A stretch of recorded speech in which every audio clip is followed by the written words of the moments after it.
wabarakatuh. Waalaikumsalam warahmatullahi wabarakatuh.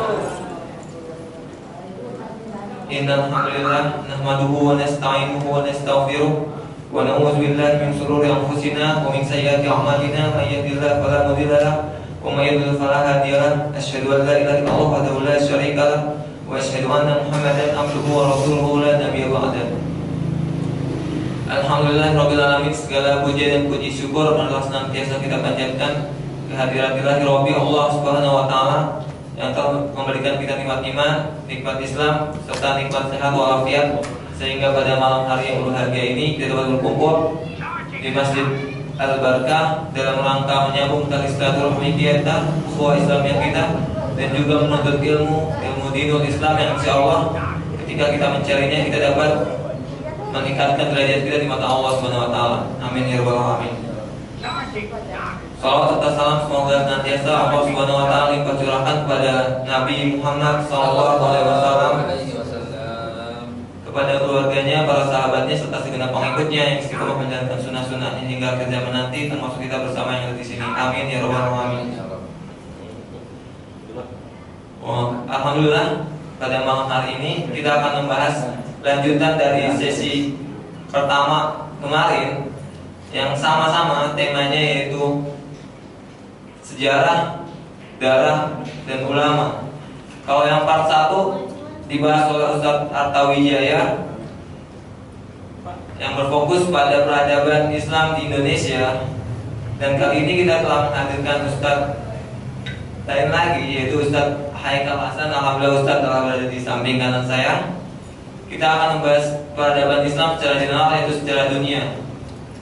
Sejarah ini kita haturkan kepada seluruh jamaah kajian kurma, kajian umum rutin malam Ahad, yaitu kajian yang diadakan rutin setiap malam Ahad pada pekan kedua dan pekan keempat setiap bulannya. Pertemuan kali ini yaitu pertemuan kedua pada setelah libur vakum 2 bulan pada bulan puasa kemarin. Dan kali ini kita berfokus kembali menghadirkan materi-materi yang insya Allah baik dan dapat menambahkan tingkat keimanan kita di mata Allah Subhanahu wa taala. Baiklah, kita langsung mulai saja kajian kita dengan membaca basmalah. Bismillahirrahmanirrahim.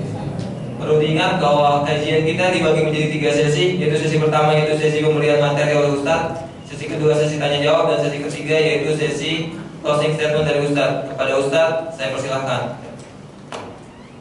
Bismillahirrahmanirrahim. Assalamualaikum warahmatullahi wabarakatuh.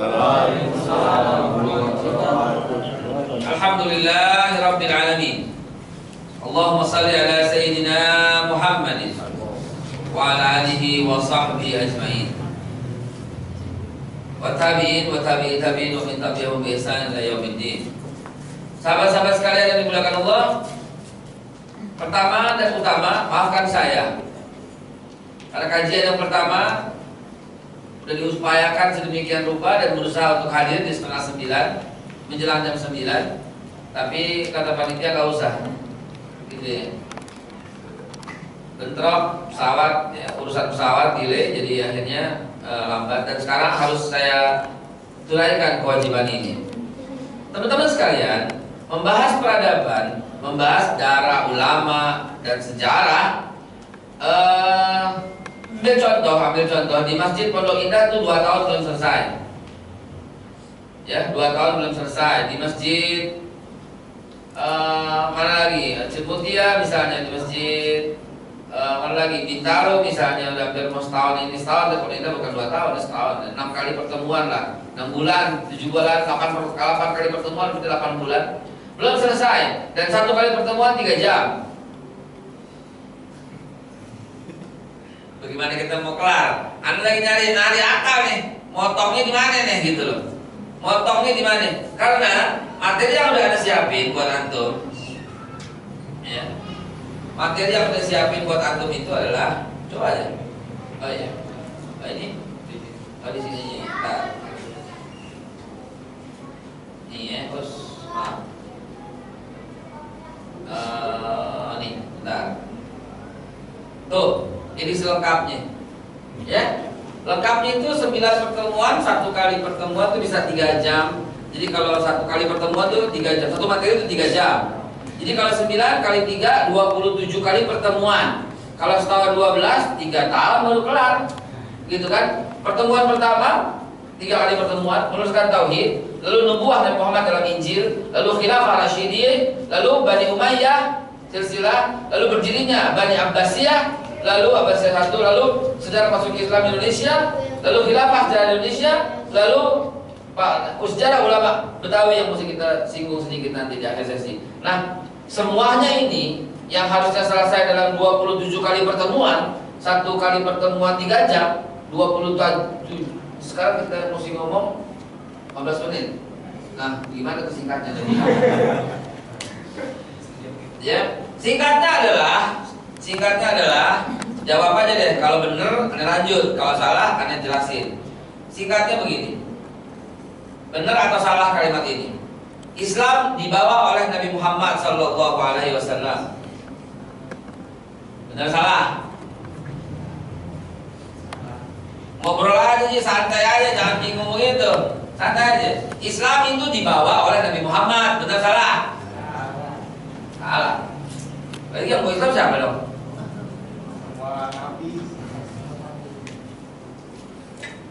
Deh, kelar. Ngerti itu deh. Baik. Billahi taufiq wal hidayah. Wassalamualaikum.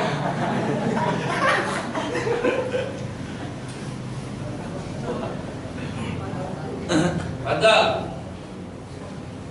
Betul, masuk. Ya.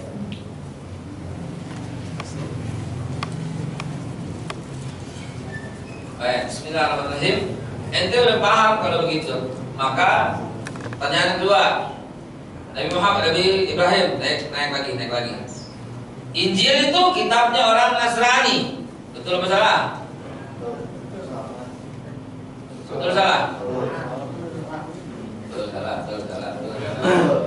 Betul atau salah doang jawabannya? Injil itu kitabnya orang Nasrani atau Kristen? Salah betul? Salah. Injil kitab siapa? Oh ya, kelar deh. Al-Fatihah. Taurat itu kitabnya orang Yahudi, betul salah? Ragu-ragu, betul salah? Ji, betul salah? Betul? Istighfar lo. Istighfar. Lo dulu dari Musa Yahudi lo. Ya. Nabi Musa itu agamanya apa? Jelas Islam. Dalilnya mana? Dari lulusan belakangan datang apa Islam kan gitu ya. Wakala Musa berkata, ya qaumi hai kaumku lima tuzun wa qad ta'lamun anni rasulullah alaikum. Dan surat Shaf ayat 5. Dalam ayat surat Yunus ayat yang ke-84, fatawakkal 'ala Allah in kuntum muslimin, kata Musa. Ya. Baik, kita lanjutin lagi teman-teman sekalian. Alhamdulillah. Nah, Ibrahim alaihissalam. Ibrahim. Oke, jawab pertanyaan saya. Ibu juga ada, alhamdulillah. Ini jawab pertanyaan saya sederhana deh, nggak ribet, pertanyaan sederhana banget. Mana di antara istri Nabi Ibrahim yang budak? Hajar atau Sarah? Hajar. Nggak ada. Yang budak San. Ahsan talakal jannah.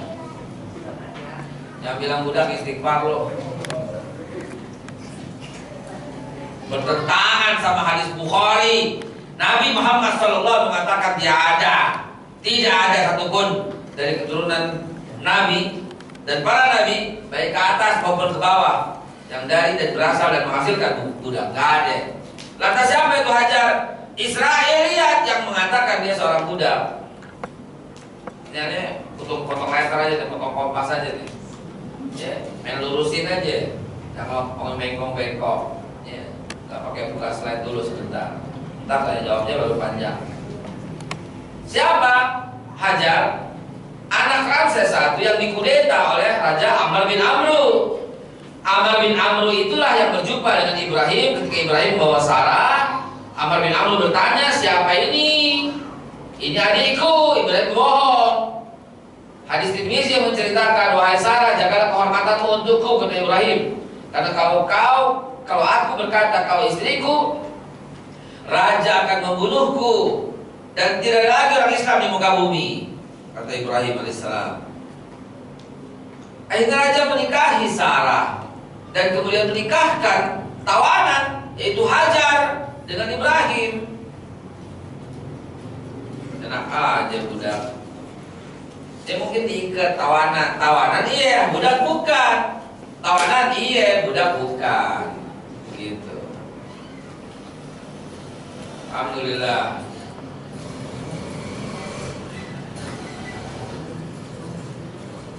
Ya, jadi ini teori. Maaf. Masya Allah, itu topi itu kalau gondrong ke topi itu ya. Udah kerabat belum loh?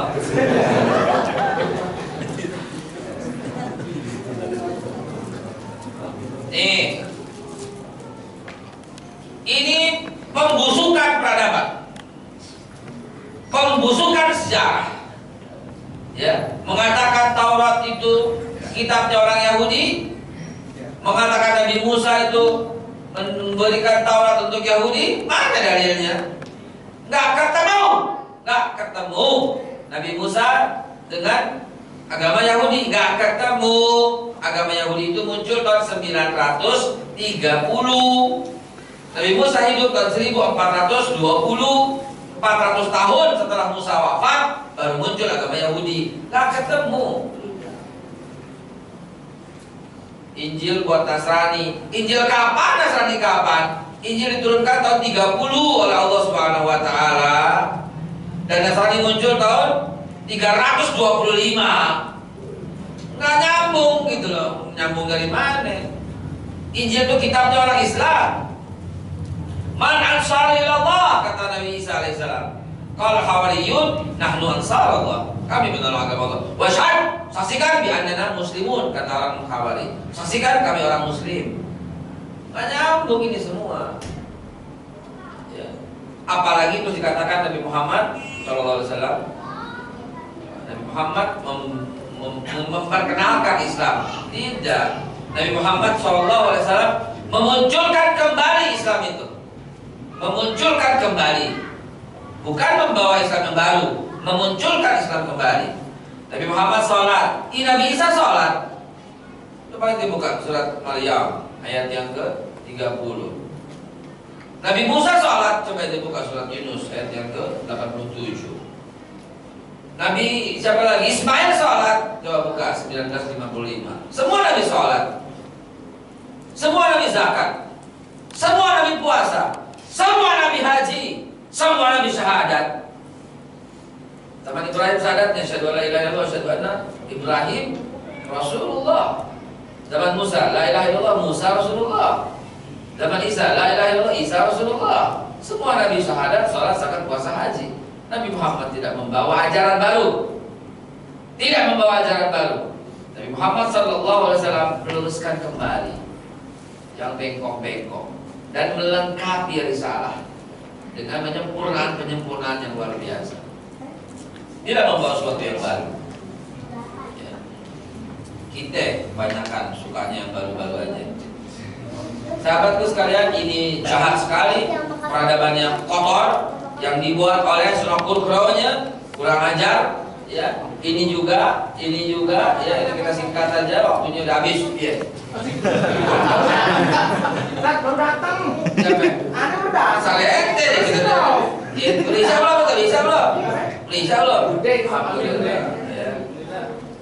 Teman-teman sekalian, ini loh yang kita maksud. Jadi Nabi Ibrahim alaihissalam dari awal juga Allah sudah katakan millati abikum Ibrahim wa huwa sammakumul muslimina min qabl.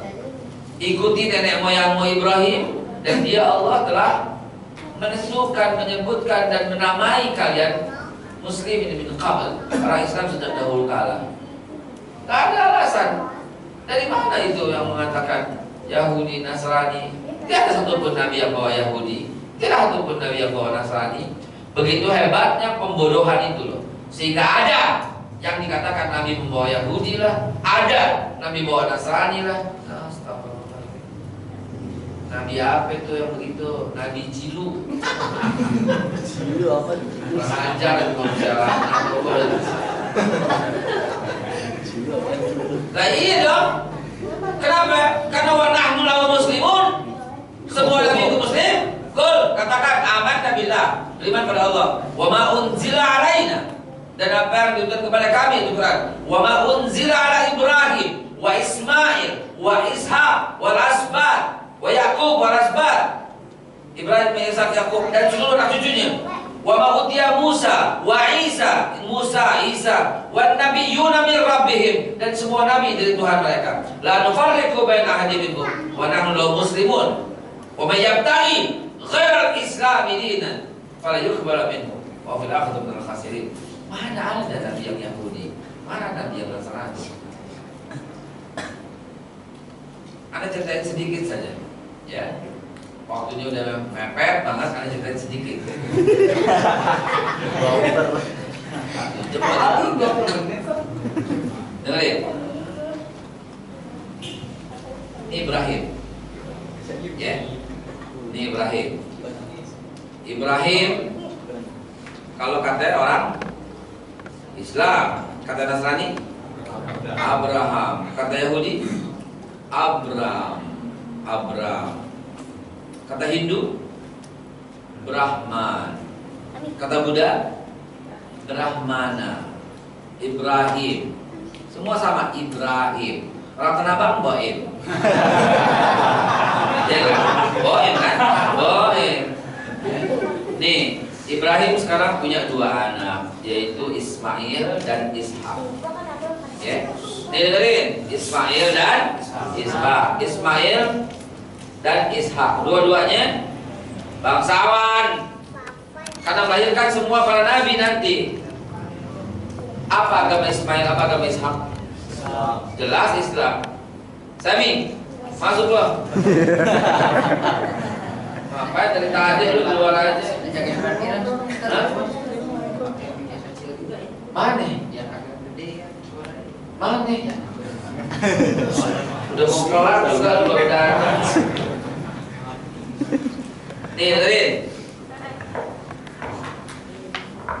Ya bunaya, hei anakku. Ini Al-Baqarah 32 nih. Ya. Hei anakku, innallaha astafa lakumuddin fala tamutunna illa wa antum muslimun. Allah telah menetapkan, memilihkan agama ini untuk kalian berdua. Fala tamutunna illa wa antum muslimun. Dia Ismail yang gedean dikit. Dia Ishak, selisihnya 14 tahun. Ya. Dia lahir tahun 1881 sebelum Masehi, dan dia lahir tahun 1978 sebelum Masehi. Apa itu? Umur nih. Nih, fala tamutunna illa wa antum muslimun. Jangan kau mati berdua melainkan dalam keadaan Islam. Oke? Deh.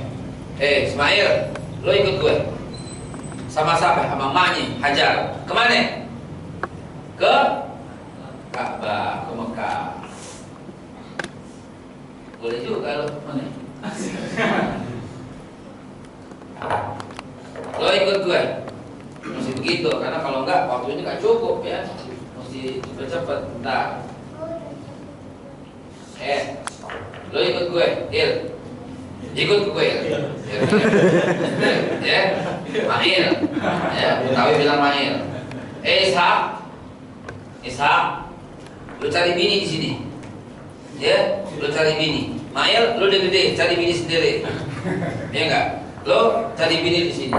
Maka Ibrahim tinggal bersama Ishak dan Ismail. Lalu kemudian dari Ismail lahirlah suku Arabia. Dari Ishak lahirlah suku Yahudi. Suku, bukan agama, suku. Oke? Akhirnya lo kawin sama satu orang wanita yang namanya Ribka. Siapa? Ribka. Lahirlah anak lo tunggal, Yakub. Anak pertama bukan tunggal, sulung. Oke, sulung ya. Yakub alias Israel. Siapa? Israel. namanya itu Israel, ya. Loh, Israel, ya. Dia nikah sama seorang wanita bernama Lea. Nikah dengan Lea, udah ya apa ya? Orang gede luar. Tes tuh gede udah. Gede kan? Ya, Yakub alias Israel, ya, menikah dengan Lea, punya anak 12. Ya, penting ini jamaah, itu mesti punya anak banyak ya, dari bini yang banyak, betul. Ya, lo tuh. Nih. Akhirnya dia menikah dengan Lea. Dari Lea punya anak 6. Menikah lagi dengan Bilha. Dari Bilha punya anak 2. Menikah lagi dengan Zilfa. Dari Zilfa punya anak 2. Menikah lagi dengan Rahel. Dengan Rahel punya anak 2. 6, 2. Yang 6 anak lo Ruben, Simon, Levi, Yuda, Isakar, Zebulun. Lalu Gad, Aher, dan Naftali, terakhir Yusuf dan Benyamin. Anaknya 12. Ya, ini anak-anaknya nih. Bapak Ruben, Simon, Levi, Yuda, Isakar, Zebulun, Gad, Aher, dan Naftali, Yusuf, Benyamin. Yusuf pas dulu. Karena lagu Yusuf kalau nih dengerin. Ini semua disebut apa? Anaknya siapa? Anak Yakub. Bani Yakub. Yakub siapa namanya aslinya? Israel. Makanya semua disebut Bani Israel. Tuh, Bani Israel. Baik suku Arabia maupun suku Yahudi itu Muslim. Dan Bani Israel semuanya Islam. Al-Baqarah 133. Ya, teman-teman sekalian, sudah saya bacain ayatnya. Ini loh. Nah, ini awal mulanya. Lalu kemudian 12 anak ini sirik sama Yusuf. Enggak kafir, cuma dengki, cuma iri, cuma sirik sama Yusuf.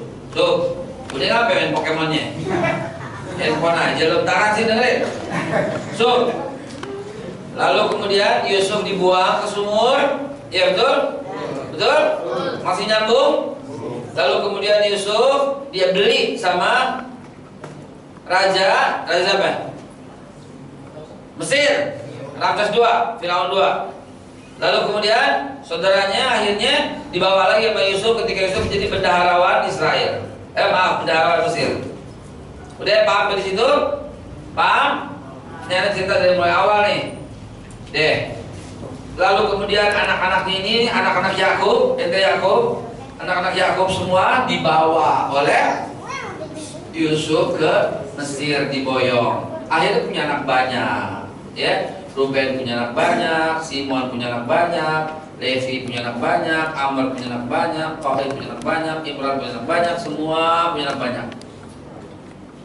Ya. Akhirnya Fir'aun yang gemeter, kurang ajar nih. Kok di tanah gue banyak Yahudi? Maka Fir'aun mengeluarkan pengumuman, yang lahir dari kalangan Bani Israel bunuh kalau laki-laki. Betul? Masih nyambung? Masih nyambung? Masih nyambung. Ada satu anak yang lolos dari pembunuhan itu. Siapa? Musa. Ente Musa. Ya. Bang Musa. Ada abang. Nih Musa. Alhamdulillah baru datang ente. Bismillahirrahmanirrahim wal hidayah. Minggu kita kelar sudah. Bagaimana urusannya? Musa, nih lihat Musa. Musa bilang sama kaumnya. Ayat 5. Ya qaumi, hai kaumku, lima tu'zunani wa qad ta'lamuna ni Rasulullah. Kenapa engkau sakitin aku kalau engkau padahal tahu aku Rasulullah, kata Musa. Musa kaumku, ini kaum Bani Israel nih. Lawan kita itu Fir'aun gitu, ya. Loh, Fir'aun.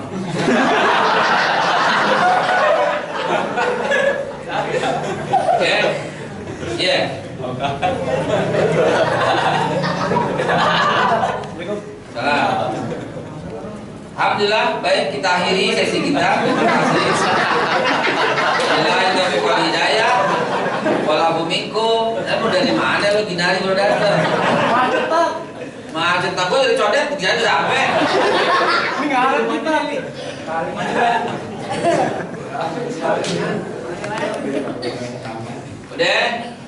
Udah. Nih, Bang Musa. Lawan kita tuh Fir'aun. Jangan gue, kata Musa alaihissalam. Gitu.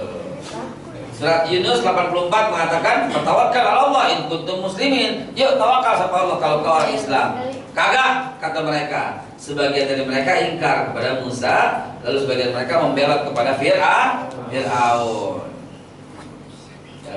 Kenapa belot? Karena Fir'aun nambahin gaji. Jadi mereka mau Fir'aun, baik kok Fir'aun, gaji gue naik, katanya. Ya, percis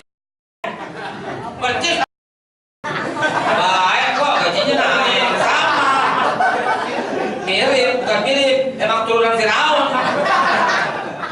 Fir'aun bangun jalan, Fir'aun melebarkan sungai Nil, Fir'aun bangun gedung-gedung tinggi, Fir'aun memuliakan karyawan-karyawannya, menambah gaji karyawan-karyawannya, bikin Sphinx, bikin piramid, bikin jalan. Tapi kenapa Allah suruh tetap pilih Musa yang miskin?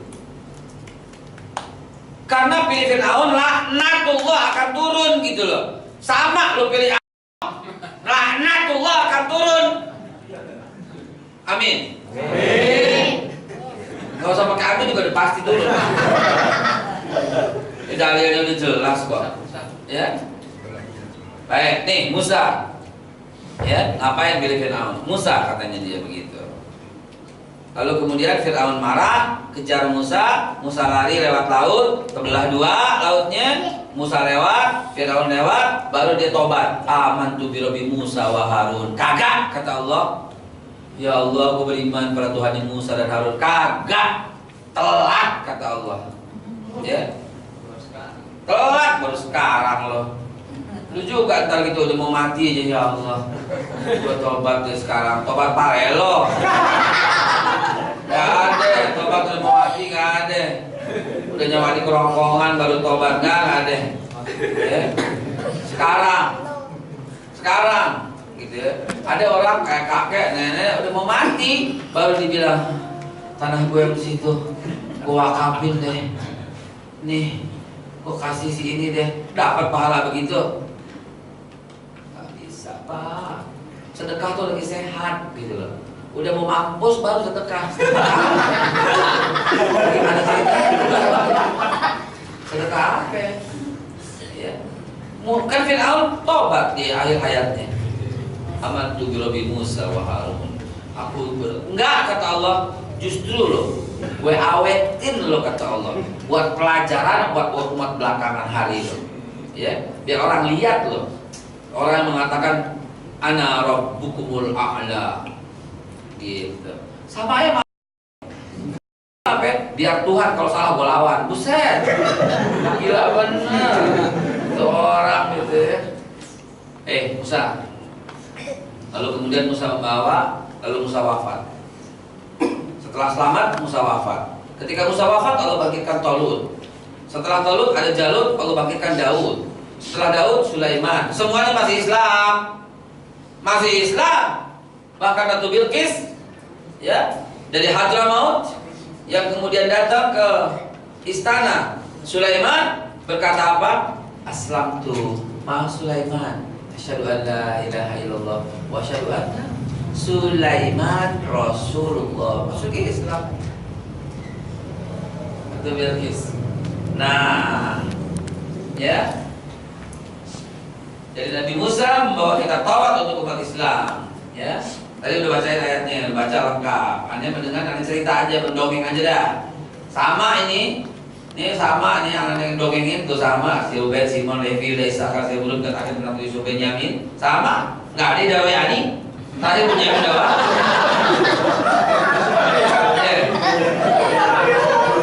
Iya kan? Benyamin nggak apa. Baik, terus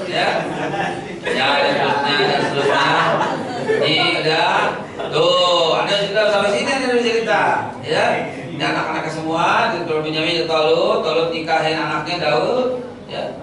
Talut menikahkan anaknya namanya Michal dengan Daud menyerah Sulaiman meninggal Sulaiman wafat, pecah dua kerajaan, satu Israel, satu Yuda. Nih lihat, ini rute busway Tanabang, Polsek Pak Bulus. Ini Cilitan. Nih Cilitan, lewat tol, udah. Lewat tol. Gak bisa makan sop, akhirnya gue di Simale. Udah gue WhatsApp. Lu jemputnya habis asar. Kita jalan, kita makan sop kaki.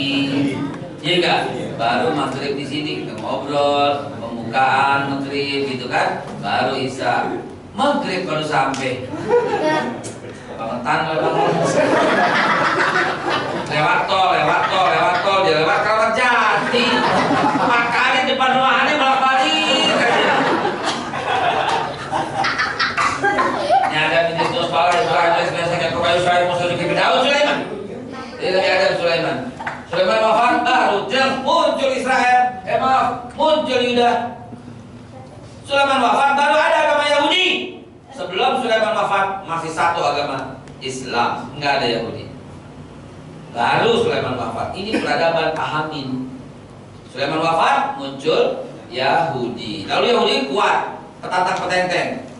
Nabi yang lahir kalau bukan dari kalangannya dibunuh. Setelah Sulaiman, Zakaria digergaji oleh Yahudi. Betul, karena Zakaria ngaku Islam. Habis Zakaria Yahya ngaku Islam, Yahya muslimun, dipenggal Yahya. Habis Yahya Isa alaihissalam, Yesus. Isa ngaku Islam, disalib Isa oleh mereka. Walaupun disalib Yudas Iskariot. Nabi Isa nggak pernah la hitolahu wala salabu walakin subbihahu.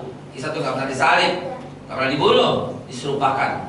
Saya diangkat oleh Allah Subhanahu Wa Taala. Kelar peradaban sebelumnya. Dari Nabi Muhammad sampai Nabi Isa kelar. Isa wafat tahun 33. Kemudian orang kagak ada yang berani ngaku Islam. Kenapa? Nabinya aja dibunuh, apalagi umatnya. Sama Yahudi. Tuh, ini Islam berada pada titik nadir terendah, dikencet oleh Yahudi, laknatullah alaihi. Ya, dikencet habis-habisan. Nggak ada lagi yang berani ngaku Islam. Tuh. Herodes membangun tembok di Yerusalem. Ya, lalu Herodes mati. Lalu Nabi Isa wafat tahun 33, lalu diangkat oleh Allah maksudnya. Lalu kemudian raja berganti menjadi raja Dikianus tahun 249. Pada zaman Raja Dikianus ada orang yang mau taat kepada Allah. Ya. Lalu kemudian Dikianus mengejar anak muda itu, dan 7 orang anak muda itu kemudian bersembunyi di gua. Inilah gua Ashabul Kahfi. Dikianus mati. Rajanya berganti menjadi Konstantinus tahun 325. Yahudi udah banyak golongan berpecah-pecah. Ada Yahudi macam Ortodoks, ada yang Zionis segala macam, semua banyak sekte Yahudi. Ibunya namanya Ratu Helena, meminta anaknya Konstantinus untuk meluruskan kembali, menyatukan kembali semua. Maka atas dasar usul daripada Paulus, bukan meluruskan itu, bahkan membuat agama baru di muka bumi ini yang bernama Nasrani tahun 325. Inilah Konsili Nisea.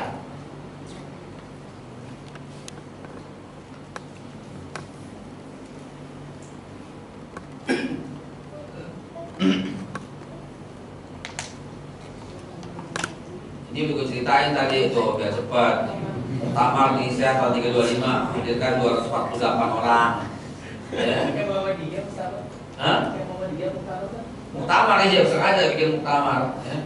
Tuh, the first council of Nicaea, ya, tahun 325, the council that created Jesus Christus, yang meng-create Yesus Kristus. Maka aja ada 2 sekarang agama baru selain daripada Islam, yaitu munculnya Yahudi tahun 930 sebelum Masehi dan muncul Kristen 325. Baru pecah lagi tentang Kristen jadi Protestan, baru pecah lagi dan seterusnya. 325. 571 lahirlah, ini lengkap ya, lengkap urutannya tuh, lengkap sekali. Mau dibahas 1 jam, 9 tahun nih gue bikin. 9 tahun bikin cuma 1 jam. Nah, lahirlah Nabi kita Muhammad Sallallahu Alaihi Wasallam. Teman-teman sekalian, ada soundnya nggak? Pas soundnya mana soundnya?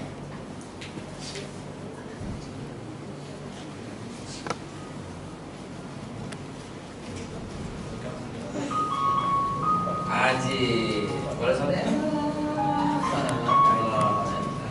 Teman-teman sekalian, lahirlah Nabi kita Muhammad Sallallahu Alaihi Wasallam. Nabi Muhammad lahir di antara, jangan keluar-keluar lagu ini ya. Nabi Muhammad lahir tanggal 21 bulan April tahun 571 Masehi. Kalau ente search di Google konversi from Gregorian to Hijri 21 April 571 sama dengan 12 Rabiul Awal tahun 530 sebelum Masehi.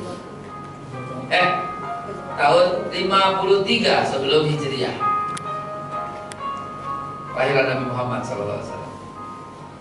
Nah, teman-teman sekalian, pada waktu itu Nabi kita lahir diiringi dengan cahaya yang luar biasa. Malam hari, tapi seperti siang, sesaat ketika dia lahir, ketika Allah sampaikan ruhnya yang suci.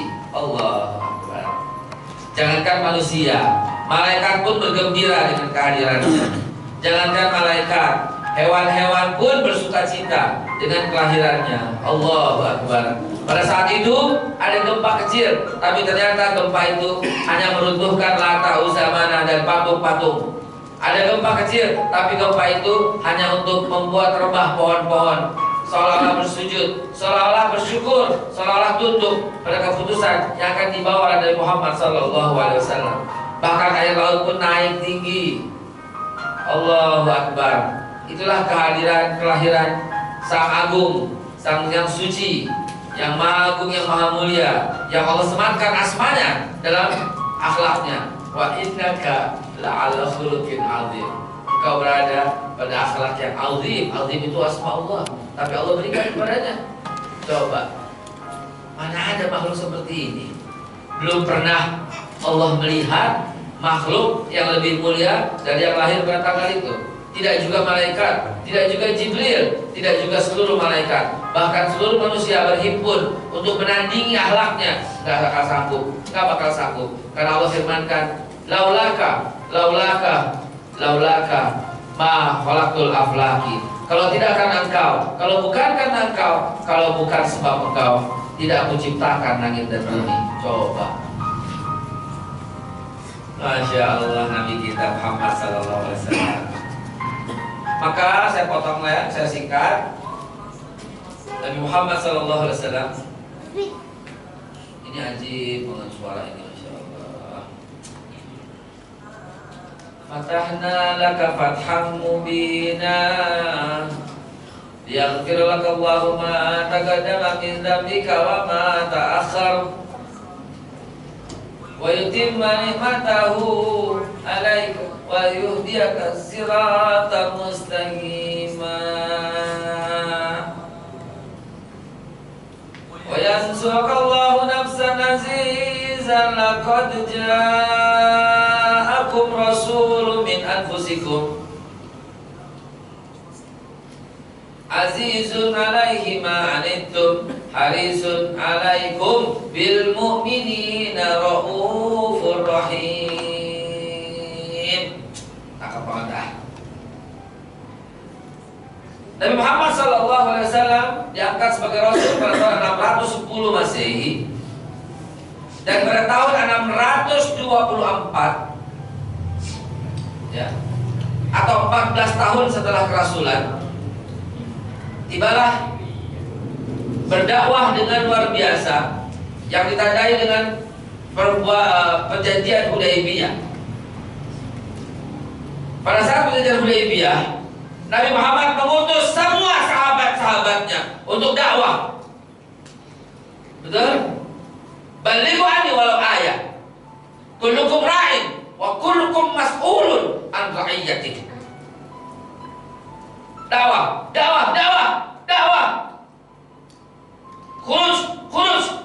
ada saudara kita yang Jamiatul Tabligh, ya, khuruj, dakwah. Maka Bilal bin Rabah dakwahnya ke Syam dan wafat di Damaskus. Maka Abu Ayyub Al-Ansari dakwah ke Yerusalem dan wafatlah dia di Baitul Muqaddas. Maka Abu Kasbah dakwah di Tiongkok dan wafat di sana. Maka Sa'ad bin Abi Waqqas dakwah sampai ke Guangzhou dan wafat di Cina. Dan Ibn Mas'ud dakwah sampai ke Aceh dan wafatlah di Barus tahun 625.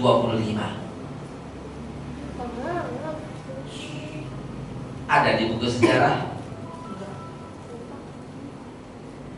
Di buku sejarah hanya ada Islam masuk ke Indonesia belakangan setelah Hindu, Buddha, Kristen masuk belakangan melalui pedagang Gujarat dari India.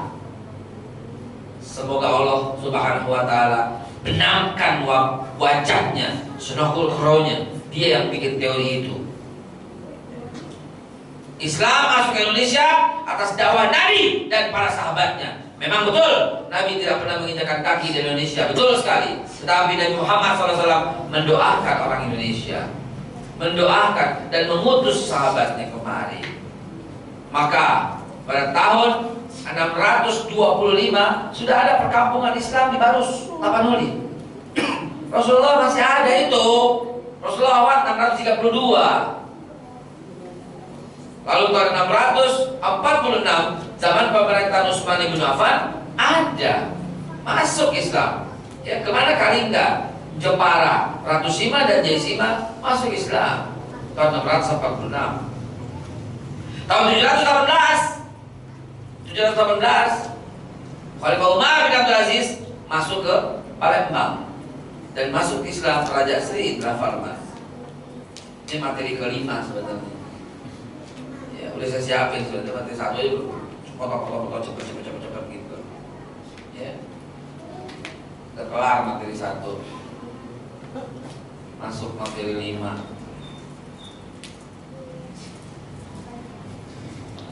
Bani Umayyah belum sih, Bani Abbasiyah belum sih. Nih bersambung, iya, mestinya, cuman waktunya ya Allah. Tuh, masa Rasulullah masih ada, ya. Tuh, digambarin semuanya patentin. Tuh, masuk Ibn Mas'ud ke pantai Sumatera, wafat di Barus. Raja Sri Indra Farman masuk ke Islam tahun 718 masuk Islamnya. Tuh suratnya itu.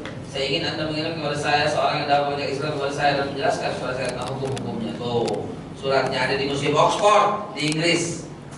Ya, Oxford. Tahu Oxford nggak? Oxford. Di mana Oxford? Tuh, cenongan turun ke bawah.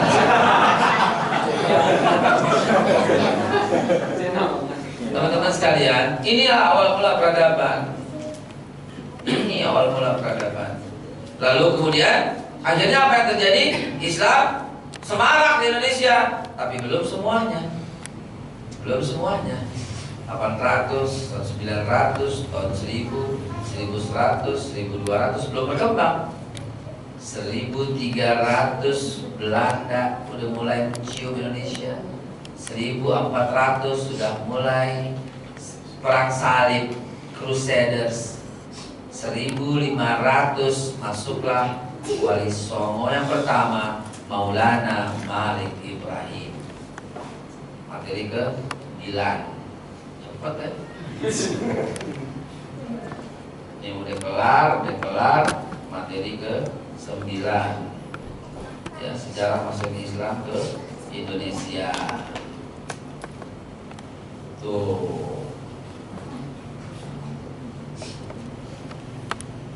Ya, masuk Nusantara Islam. Ya, potensinya tuh.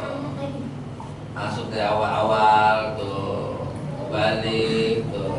Mubaliknya tuh disebut orang Palembang Ayib tuh, langsung masuk Islamisasi, datanglah kerajaan-kerajaan Demak tuh, ya, Raden Patah tuh, ya, 1518 datang masuk Raden Patah tuh, masya Allah, ada yang panggil Pangeran Benawa masuk tuh, terus ya, Kerajaan Pajang, terus Mataram, Cirebon, Sunan Gunung Jati tuh lengkap tuh, lihat lengkap tuh dari Nabi Ibrahim Ismail sampai Batu Siliwangi tuh konek, siapa bilang nggak konek ya, tuh Surat Samudra Pasai, Aceh, Darussalam, Sumatera, Minangkabau, terus Goa, Talo, terus sampai Maulana Malik Ibrahim 1419. Diterima Islam akhirnya di Indonesia sebagai kelanjutan dakwah Maulana Malik Ibrahim. Ya, dia tidak menyinggung perasaan umat. Pada waktu itu orang Hindu yang paling banyak. Ya, orang Hindu paling banyak waktu itu. Kristen belum ada. Ya, ntar belakangan Kristen. Orang Hindu kalau 3 hari orang udah meninggal, 3 hari rame-rame ke rumahnya. 3 hari rame-rame ke rumahnya. Terus 10 hari 7 hari orang Hindu rame-rame ke rumah yang meninggal. Lalu 40 hari, lalu 100, lalu 1000. Apa kata Maulana Malik Ibrahim dengan kebudayaan Hindu itu? Mengikuti jejak Rasul.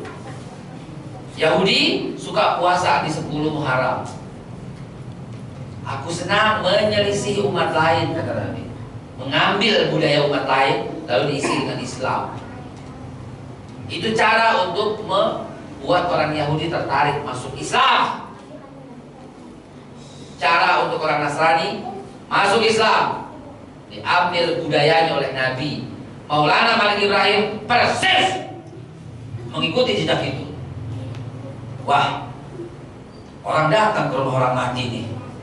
Om Swastiastu, Om Swastiastu, Om Swastiastu, Om Swastiastu, Om Swastiastu. Maulana Malik Ibrahim dengan cerdasnya, ayo datangin, kita ganti dengan La ilaha illallah, La ilaha illallah. Tuh, kalau lo nggak mau tahlil, jangan bilang bid'ah. Silahkan lo nggak usah.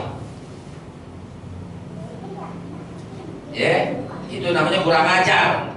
Ini namanya strategi, bukan urusan ibadah. Memang tahlil bukan ibadah, tapi ini strategi. Strategi. Kalau pada waktu itu Maulana Malik Ibrahim berkata, nggak boleh, dibunuh duluan. Benar nggak? Makanya pahami sejarah, nggak berantem kalau pahami sejarah. Ya. Kalau lo nggak mau tahlilan nggak apa-apa. Silahkan, gak apa-apa. Emang gak ada contohnya kok dari Nabi. Tapi jangan bilang bid'ah dong. Ini strategi gitu supaya Islam diterima oleh Hindu pada waktu itu. Ya kan waktu itu dan sekarang jadikan dia sebuah budaya. Sama kayak sarung. Emang Nabi pernah ngelempang begini? Aku tahu begini. Ya silahkan aja gitu loh. Ya. Dan kemudian tidak menyinggung perasaan, membesarkan hati masyarakat. Masyarakat itu temennya pada waktu itu kumpul, bawa besek, pulang. Masyarakat Hindu demen tuh tumpengan yang lancip-lancip tuh. Demen dia. Tumpengan, bawa besek, pulang. Pikir Maulana Malik Ibrahim, gimana caranya nih? Muludan. Bawa besek pulang habis maulid, betul? Maulid, akhirnya dibuat maulid meniru ya zaman Sultan Salahuddin Ayyubi. Jangan bilang bid'ah, kalau ente nggak mau ya udah nggak apa-apa, jangan bilang bid'ah. Itu namanya nyumpahin kita masuk neraka, padahal kita nyumpahin ente masuk surga. Coba, ngomong neraka. Saya pernah tuh debat sama orang, bid'ah, neraka. Saya bilang, Pak Ustaz, surga itu luas banget. Jangan ente doang yang masuk surga, kita juga mau. Gimana kalau ente masuk dari pintu yang satu, ada pintu masuk sebelah, gimana? Gak apa-apa. Masa lu tutup pintu lu luar doang? Emang saudara punya lo sama bapak moyang lo? Ntar bilang wayang haram wayang. Jangan macem-macem lu, jangan macem-macem gue bilang, jangan macem-macem. Wayang itu yang bikin Sunan Bonang Ji. Mana Sunan Bonang? Tuh wayang gamelan. Wayang itu asli Hindu, tapi Sunan Bonang membuatnya menjadi indah sekali.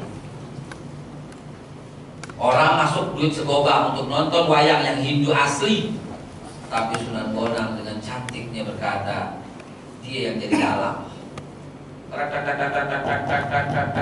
Oh, dia yang jadi dalang. Lalu dikatakan masuknya kalau usah pakai segobang, kalau usah pakai segobang, pakai jamus kali maksudnya, pakai jimat. Apa jimatnya Sunan? Jimatnya adalah asyhadu an la ilaha illallah wa asyhadu anna Muhammadur Rasulullah. Masuk Islam semuanya orang. Dipikir Sunan Bonang karena wayang. Kalau lu bilang wayang bid'ah, hati-hati mulut lo. Hati-hati mulut lo. Jangan-jangan lo yang mati kafir sebelum mati. Hati-hati. Wayang dibuat Sunan Bonang dengan indahnya. Lalu dengan cantiknya Sunan Bonang bermain dengan wayang yang efek gareng semar itu loh. Masya Allah. Lalu Sunan Giri, Masya Allah. Lalu dia membuat lagu Jemuran, Tir-ilir, Jelungan, Cublak-cublak Suwon, yang merupakan inti sari dari keislaman. Masya Allah. Jangan mau mana sih? Balik lagi loh ya. Kalau disuruh-suruhnya lupa amun. Pakai pampers apa udah gede? Jangan bilang ilir-ilir itu bid'ah. Jangan sembarangan. Beda. Ilir-ilir lagunya kalau ente tahu apa coba? Masya Allah. Ini dakwah semua. Ilir-ilir nanduring sumilir tak ijo royo kasamu temanten anyar bocah amon. Anak-anak gitu loh. Orang tua. Bocah amon penek no blimpi kui lunyu penek no kanggo baso dodot tiro. Bocah amon penek no blimpi kui, pancatlah belimbing yang 5 itu loh, belimbing segi 5. Sholat lunyu penek no. Emang susah, licin itu manjatnya. Tapi apa? Kanggo baso dodot tiro, untuk membersihkan jiwa ragamu. Masya Allah. Kenapa lu bilang bid'ah? Kenapa lu bilang bid'ah? Ngerti apa kagak lu bacot?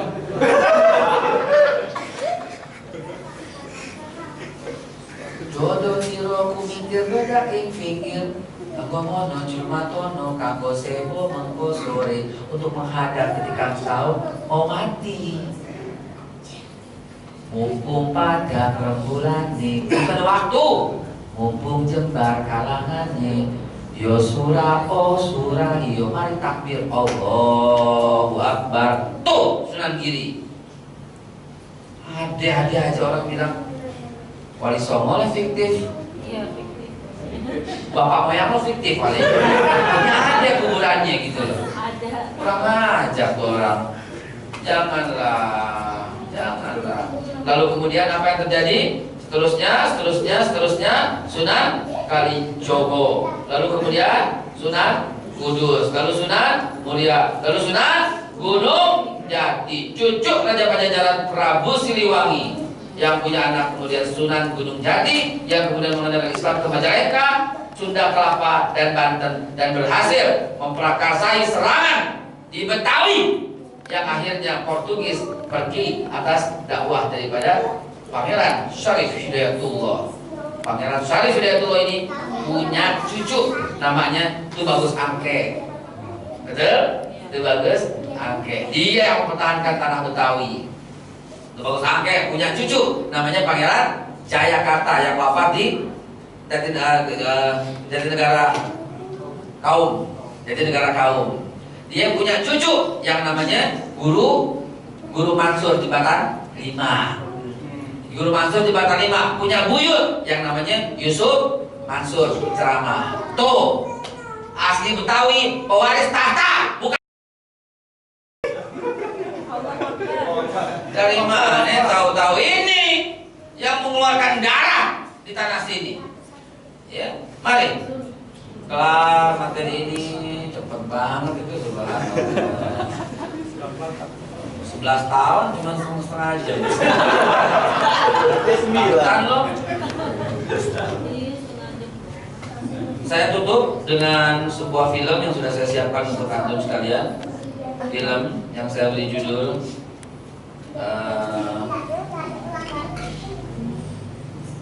Sejarah Ulama Betawi.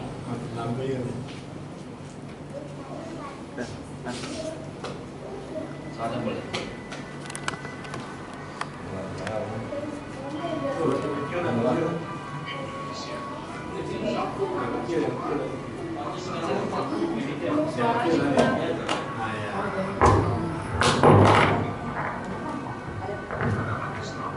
Kameranya di mana? Speakernya di mana?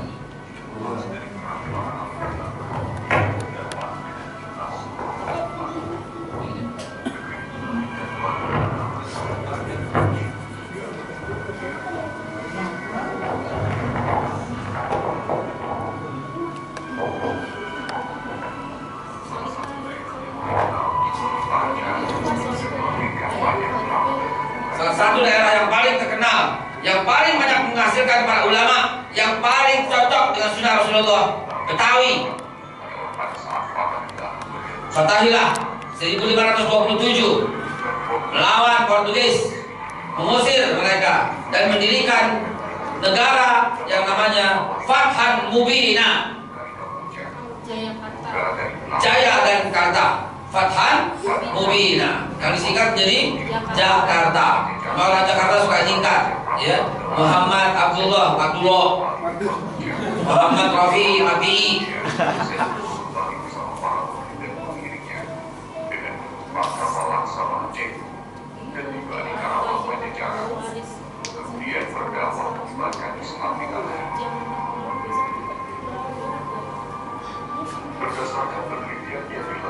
Saudaraku, inilah ulama-ulama kita, pendiri Betawi.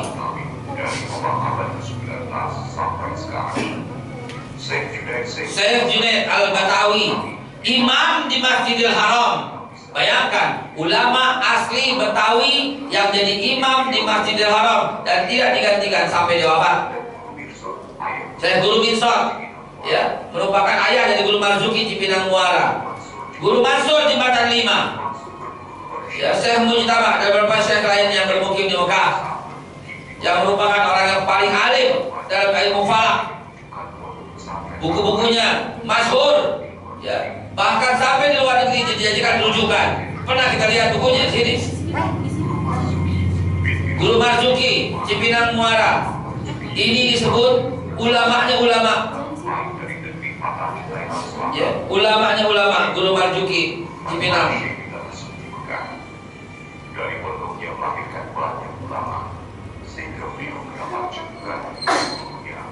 Hampir semua pernah ngaji sama Guru Marzuki. Guru Majid Kojan. Coba lihat, ini loh, ini tanah yang kita cintai, Betawi.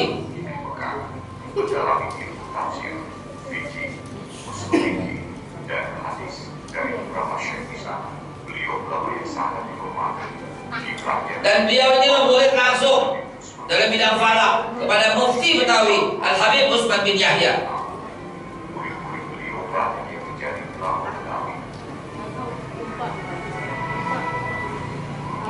Guru Mahmud Romli, sentral Lembak Menteng, ya, nggak ada yang berani sama beliau.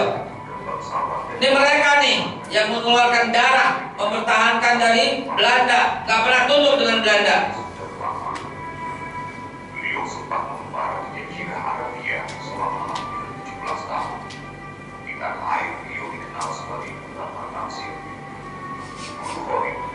Guru Khalid Gondang dia, ya,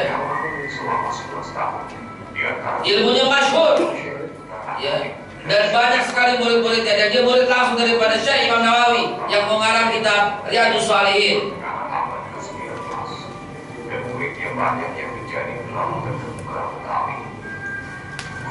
Guru Mukti Kuningan, kakek daripada Ustadz Ahmad Lutfifatullah. Guru Mukti Kuningan tuh masih ada bekasnya. Masjid Baitul Mukti yang kayak putih itu loh.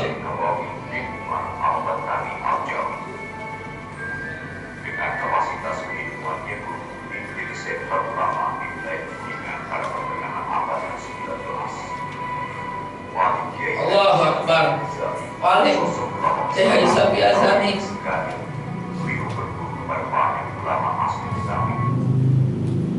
Dahulu saya ngaji sama mualim di Masjid Al Makmur. Saya orang Tanah Abang, saya orang Kebon Kacang, pindah ke Condet. Dulu ngaji sama mualim Sapi Azami di Masjid Al Makmur, menambah proyek. Ketika kita lagi ngaji, tiba-tiba ada orang yang datang, dan orang itu membisikkan sesuatu pada mualim. Kita nggak tahu, mualim nggak bergeming, tetap aja ngaji, tetap lanjutin aja. Setelah selesai ngaji, udah selesai semua, baru mualim bilang sama kita semua. Mualim bilang, maaf, mualim harus pulang karena istri saya meninggal. Ya Allah, Ustaz, mualim, kenapa gak di-stop pengajian? Gak apa-apa, yang udah meninggal gak bakal balik lagi. Tapi kalau saya stop pengajian, siapa yang melanjutin? Siapa yang jaga tanah Betawi? Siapa yang jaga tanah Betawi? Coba, kalau dia masih hidup, lihat Betawi jatuh ke tangan kafirin Cina, apa coba yang terjadi? Seruan jihad udah dikeluarkan oleh para ulama-ulama ini, karena mereka yang mendirikan Betawi. Tapi siapa sekarang yang pegang Betawi? Iya. Kalau mereka masih hidup dan ada di tengah-tengah kita, udah keluar nih semua senjata, golok parang semua.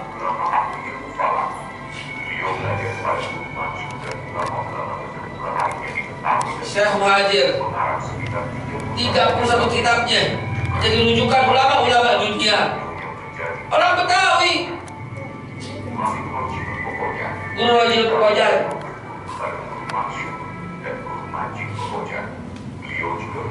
turun-temurun Jadi Abdullah Syafi'i, Kalimat Rahman, Singa Podium. Saya sempat berguru sama beliau dalam ilmu berkomunikasi. Muridnya, anaknya Haji Abdul Rashid Abdullah Syafi'i. Tohir Rahili, rumahnya cuma 3 rumah sama saya di Kampung Melayu, yang kita kenal dengan At-Tahiriyah. Tohir Rahili.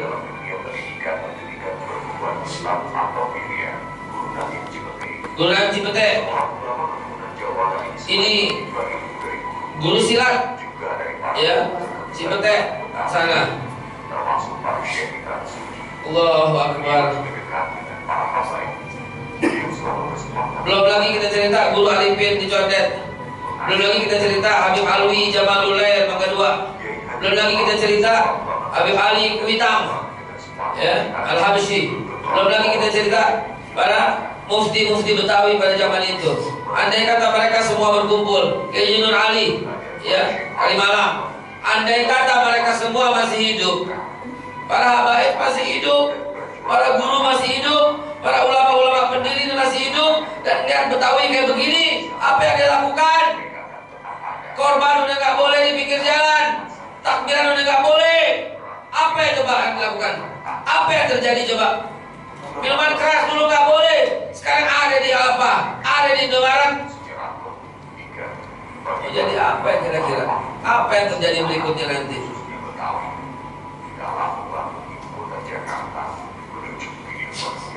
Assalamualaikum warahmatullahi wabarakatuh.